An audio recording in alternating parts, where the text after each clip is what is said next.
बिस्मिल्लाहिर्रहमानिर्रहीम। अस्सलाम वालेकुम नाज़रीन, आप यूट्यूब चैनल देख रहे हैं। मैं इमरान खान हूँ।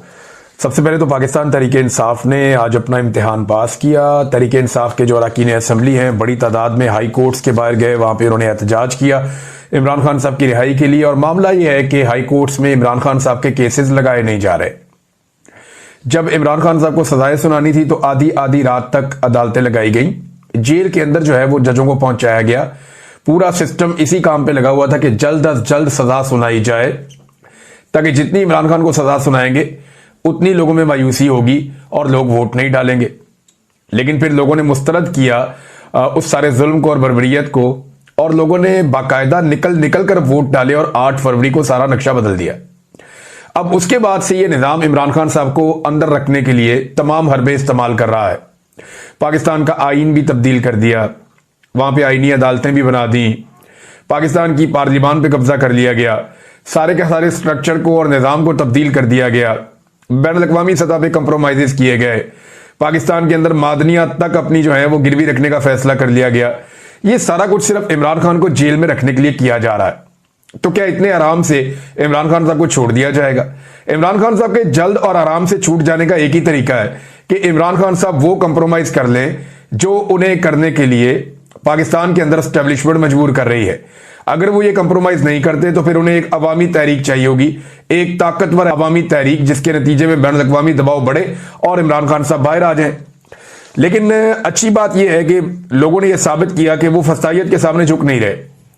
पाकिस्तान तहरीक इंसाफ के जो ओहदेदारान हैं या जो अरकान असम्बली हैं वो हाई कोर्ट्स के बाहर पहुंचे, स्पेशली इस्लामाबाद हाई कोर्ट और लाहौर हाई कोर्ट में आलिया हमजा साहबा और बाकी लोग।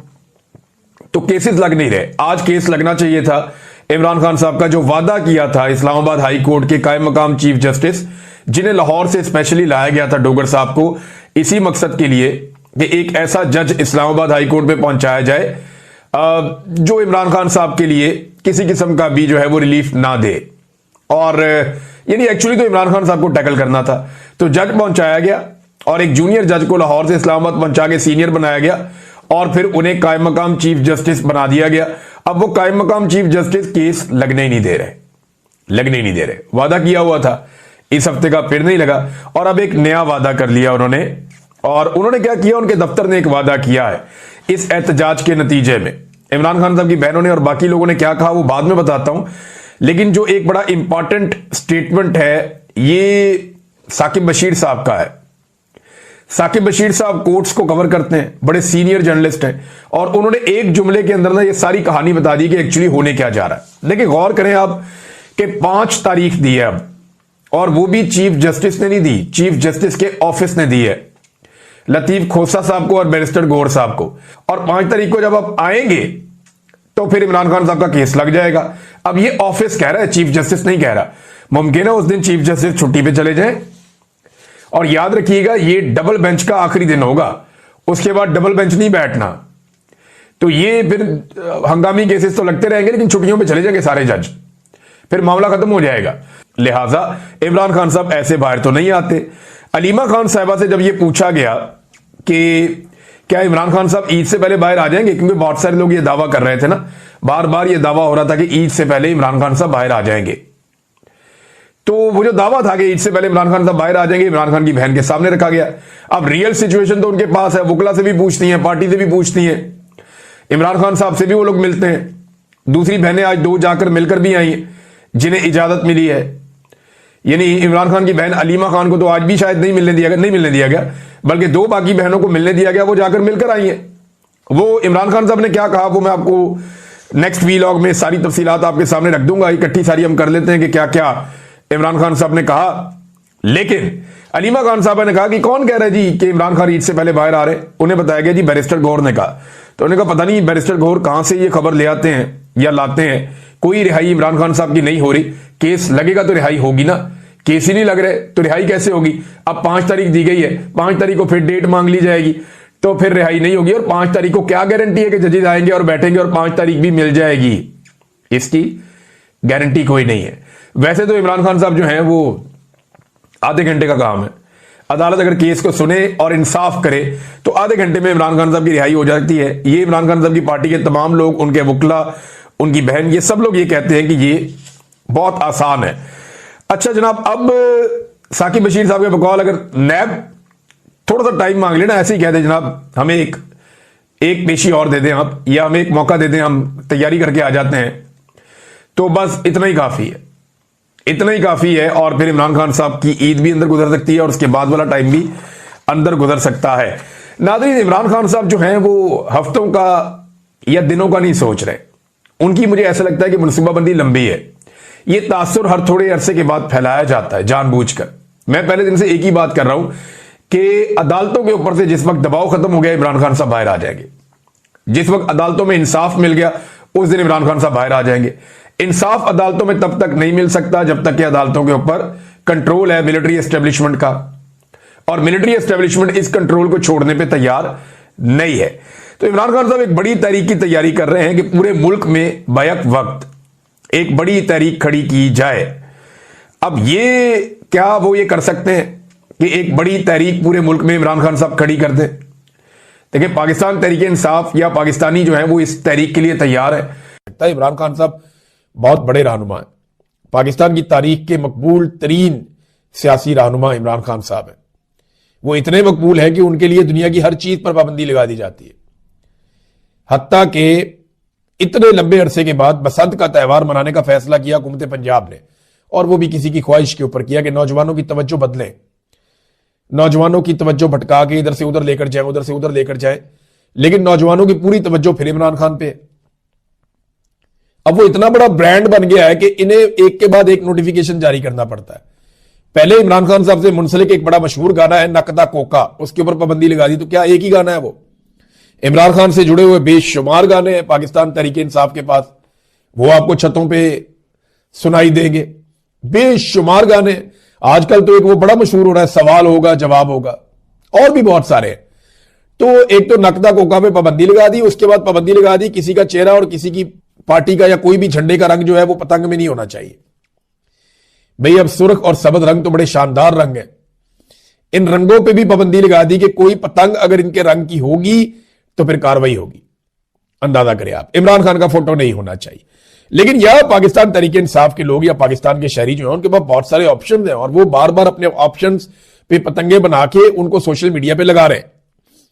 यानी कैदी नंबर 804 लिख रहे हैं, इमरान खान का नाम लिख रहे हैं, और बहुत सारी अलामतें हैं। मिसाल के तौर पे 180 सीटें हैं, एक पतंग पे मैंने लिखा हुआ देखा 180 नशिस्तें लिखा हुआ था, पीटीआई के झंडे के रंग लगे हुए थे। ये मुसीबत बन गया इन लोगों के लिए। हत्ता कि इमरान खान साहब ने जो कुछ जुमले ऐसे बोले हैं जो बहुत ज्यादा मकबूल हो गए हैं, वो जुमले पतंगों के ऊपर लिखने का एक ट्रेंड बन रहा है, जैसा कि एब्सोल्युटली नॉट। इमरान खान साहब ने कहा था ना एब्सोल्युटली नॉट, वो भी पतंगों के ऊपर लिख के लोगों ने डिजाइन किया हुआ है। फिर हम कोई गुलाम है, ये भी लिखकर डिजाइन किया हुआ है, कैदी नंबर 804। नादरीन, सुहेल अफरीदी की जो तकरीर है उसके ऊपर बड़ा सख्त रद्द-ए-अमल आना शुरू हो गया है, और यानी जो उन्होंने बयान दिया उसके अंदर जो बातें उन्होंने की उसके ऊपर इस वक्त मुख्तलिफ ऐसे सहाफ़ी जिनके एस्टेब्लिशमेंट के साथ ताल्लुकात हैं या वो वहाँ से लाइन ले लेते हैं, वो धमकी आमेज़ रवैया इख्तियार कर रहे हैं। कुछ जो हुकूमती लोग हैं वो उसके ऊपर जो है वो ज़मीन आसमान के कलाबे मिला रहे हैं कि अब ये हो जाएगा वो हो जाएगा, या पीटीआई के लिए इमरान खान के लिए बड़ी मुश्किलात पैदा हो जाएंगी। देखिए, सुहेल अफरीदी ने कहा क्या, पहले उस पर आप गौर कर लें। सुहेल अफरीदी वजीर आला के लिए जब इमरान खान साहब ने उनको नामजद किया तो उनकी ज़ात के ऊपर बार बार कीचड़ उछाला गया। उन्हें कहा गया कि वो दहशतगर्दों का साथी है, फिर कहा गया कि ये स्मगलर है, फिर कहा गया कि अनपढ़ जाहिल है, फिर तालीम याफ्ता नहीं है, इसकी अहलियत नहीं है, फिर ये एंटी पाकिस्तान है। तो इस किस्म की बहुत सारी चीज़ों के तमगे सुहेल अफरीदी को लगाए गए उस वक्त।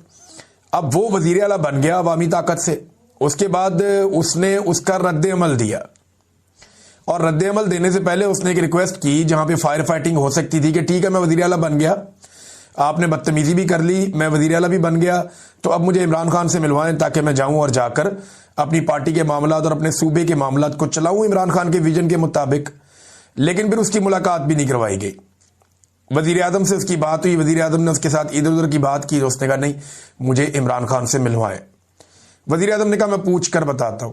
ये एक नया लतीफ़ा उसके साथ कर दिया गया।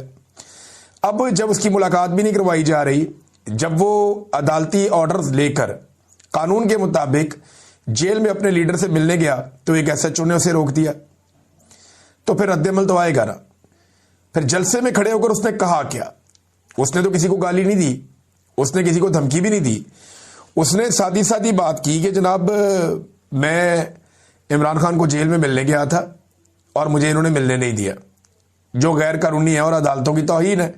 दूसरा, उसने DG-ISPR ने जो पेशावर में आकर धमकी दी उसका उसने तस्करा किया और उसने कहा कि मेरे खिलाफ वफाकी वज़रा ने और DG-ISPR ने घटिया जुबान इस्तेमाल की है। अब बजाय इसके कि पाकिस्तान का मीडिया या पाकिस्तान के दानिश्वर इस बात के ऊपर तनकीद करें कि एक शख्स अदालत का ऑर्डर लेकर जाता है मिलने के लिए अपने लीडर को, और वो एक सूबे का वजीर आला है, और एक SHO पांव की ठोकर से या जूते की नोक पे रखता है अदालत के अहकामात को और उस वजीर आला को मिलने नहीं देता, तो मीडिया को तो इस पे शोर मचाना चाहिए। बात तो ये करनी चाहिए कि अदालत का ऑर्डर मौजूद है, आप अदालत के ऑर्डर के ऊपर अमल दरामद क्यों नहीं कर रहे? भाई एक बंदा अदालत का ऑर्डर लेकर गया है, वो वजीर आला है एक सूबे का, उसने बहुत काम करना है। पहले आपने उसके बारे में घटिया जुबान इस्तेमाल की, उसके बाद वो वजीर आला बन गया, वो फिर भी जा रहा है अपने लीडर को मिलने के लिए और अदालत का ऑर्डर लेकर जा रहा है, आप उसको मिलवा नहीं रहे। इसके ऊपर तो कोई नहीं बोला, किसी ने इसके ऊपर एक लफ्ज नहीं बोला, किसी को इसके ऊपर गुस्सा नहीं आया कि भाई एक वजीर आला की आप तौहीन कर रहे हैं इतने बड़े ओहदे की, दूसरा आप अदालत की तौहीन कर रहे हैं और लगातार कर रहे हैं, मुलाकातें आप नहीं होने दे रहे अदालती अहकामात के बावजूद। इस पे कोई नहीं बोला। लेकिन जब उस बंदे ने शिकवा किया कि मेरे साथ ये ज्यादती हो रही है तो इन्होंने खप डाल दी। होता क्या है, पाकिस्तान की मिलिट्री एस्टेब्लिशमेंट का ना ये तरीकाकार है, ये बंदे लॉन्च कर देती है कोई भी एक्शन लेने से पहले कि अभी प्रोपेगेंडा करो, माहौल बनाओ, माहौल को गर्म करो ताकि हम गर्म लोहे के ऊपर चोट लगाएं। ये एस्टेब्लिशमेंट का बहुत पुराना तरीका है। ये लोगों को मारते हैं मारते हैं मारते हैं और जब लोग शिकवा करते हैं तो ये कहते हैं ये बदतमीजी है। यानी आप जितना मर्जी पाकिस्तानियों को मारें, पाकिस्तानी अगर आगे से शिकवा करेंगे आप हमें क्यों मारते हैं, तो इसको एस्टेब्लिशमेंट जो है वो बदतमीजी करार दे देती है। अब वजीर आला ने तो गैर कानूनी काम करने के ऊपर तनकीद की है कि आप ये कर नहीं सकते। DG-ISPR एक सियासी प्रेस कॉन्फ्रेंस करके गए जो उनका मैंडेट नहीं है, वो अपने हलफ की खिलाफ वर्जी कर रहे हैं, वो सियासी प्रेस कॉन्फ्रेंस नहीं कर सकते कि, लेकिन उन्होंने उसमें सियासी बातें की है, वो अपनी डोमेन से बाहर निकले हैं, जो उन्हें नहीं करना चाहिए था, ये उनसे बड़ी गलती हुई है। अब उसका रद्देअमल तो आएगा, तो उसका जब रद्देअमल आया और वो भी सिर्फ शिकवे की सूरत में आया, कोई गालम गलोच नहीं हुई, लेकिन गालम गलोच ब्रिगेड जो है वो लॉन्च की गई CM आफरीदी के खिलाफ। तो इससे होगा क्या, अब धमकियां लगाई जा रही है कि जी इमरान खान साहब को अब ये वाला नुकसान हो जाएगा इससे या वो वाला नुकसान हो जाएगा इससे, तो PTI के लिए अच्छा नहीं होगा। तो पहले PTI के लिए या इमरान खान के लिए कोई बहुत अच्छा हो रहा है इस मुल्क में? एक ताजा मिसाल आप सुन लीजिए। इमरान खान साहब पे एक मुकदमा हुआ था 2022 में, जब उन्होंने आजादी मार्च निकाला था 25 मई 2022 को, आपको याद होगा, जब यास्मीन राशिद साहिबा पे और दीगर खवातीन पे पहली मरतबा लाहौर में बदतरीन तशद्दुद किया गया था। उनकी सारी गाड़ी जो है वो तोड़ दी गई थी, तमाम रुकावटें अबूर करके इमरान खान साहब D चौक तक पहुंच गए थे। ये वो मैं दिन की बात कर रहा हूं, 25 और 26 मई 2022। तब इमरान खान साहब के ऊपर एक मुकदमा दर्ज किया गया था तरनौल में। ये जो मुकदमा था ये फरवरी 2024 में, इसमें इमरान खान साहब को बाइज्जत बरी कर दिया गया था अदालत की जानिब से। फरवरी 2024 को इमरान खान साहब बाइज्जत बरी हो गए थे। अब इस मुकदमे में भी पुलिस ने इमरान खान साहब का चालान जमा करवा दिया। जिस केस में कोई शख्स बाइज्जत बरी हो जाता है ना, वो केस उस शख्स की हद तक खत्म हो जाता है, फिर आप उस शख्स का नाम नहीं ले सकते उस केस के अंदर। इन्होंने क्या किया, इन्होंने चालान जमा करवा दिया। जितने भी कोर्ट रिपोर्टर्स हैं या जितने भी कानून और आइन को समझने वाले लोग हैं वो सर पकड़ के बैठे हुए हैं कि इस रियासत को हो क्या गया है। ये एक पागलपन का शिकार हो चुकी है। एक मुकदमा जिसमें इमरान खान साहब को बाइज्जत बरी किया गया, उसी मुकदमे में पुलिस ने इमरान खान साहब को लगभग 1.5 साल गुजरने के बाद, पौने 2 साल गुजरने के बाद दोबारा चालान कर दिया। ये फरवरी 2022 की बात है जब इमरान खान साहब को इस केस में बाइज्जत बरी किया गया था। तो ये नादरीन इनकी सूरत हाल है। अब इमरान खान साहब ने दोबारा एहतजाज का ऐलान तो करना है और उस हवाले से कुछ चीजें जो हैं वो पाकिस्तान तहरीक इंसाफ में भी ज़ेरे गौर हैं और इमरान खान साहब ने भी अहकाम जारी करने हैं। देखिए इस मरतबा जो है ना वो पंजाब का रोल बहुत इंपॉर्टेंट होगा, क्योंकि पंजाब से जो लोग एहतजाज करने निकलेंगे वहां से एक और मोमेंटम बनेगा। खैबर पख्तूनख्वा में जो 3 जलसे किए हैं ताबड़तोड़ नए वजीर आला ने, उनसे एक मोमेंटम खैबर पख्तूनख्वा में बना है।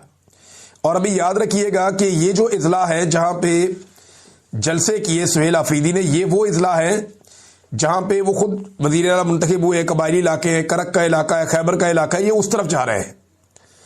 अभी ये मानसरा वाली साइड पे नहीं आए, अभी ये मालाकंड वाली साइड पे नहीं आए, अभी ये चित्राल या दीर वाली साइड पे नहीं आए, अभी ये सवाबी या मर्दान वाली साइड पे नहीं आए, जो पाकिस्तान तहरीक इंसाफ के बड़े जबरदस्त और मजबूत गढ़ हैं, जहां पे तहरीक इंसाफ ने नवाज शरीफ को शिकस्त दी है। और अभी तो ये डीआई खान में नहीं गए, तो इन सारे इलाकों में सुहेल अफरीदी ने जब विजिट करना है तो उसके बाद फिर आप पाकिस्तान तहरीक इंसाफ का मोमेंटम खैबर पख्तूनख्वा में ज्यादा बेहतर महसूस करेंगे, जो इमरान खान साहब का विजन है। और इमरान खान साहब ने अब कॉल देनी है और बहुत मुमकिन है कि वो नवंबर की कोई कॉल दे दे। तो नवंबर के मुमकिना एहतजाज की सूरत में इस वक्त किया यह जा रहा है कि पंजाब में लिस्टें तैयार की जा रही हैं और रिपोर्ट्स बनाई जा रही हैं अरकान की कारकर्दगी के हवाले से, यानी जो अरकान असेंबली हैं या जो टिकट होल्डर्स हैं या ओहदेदारान जो हैं पाकिस्तान तहरीक इंसाफ के, उन सब की रिपोर्टें बनाई जा रही हैं ताकि इमरान खान साहब से शेयर की जाएं और इमरान खान साहब को बताया जाए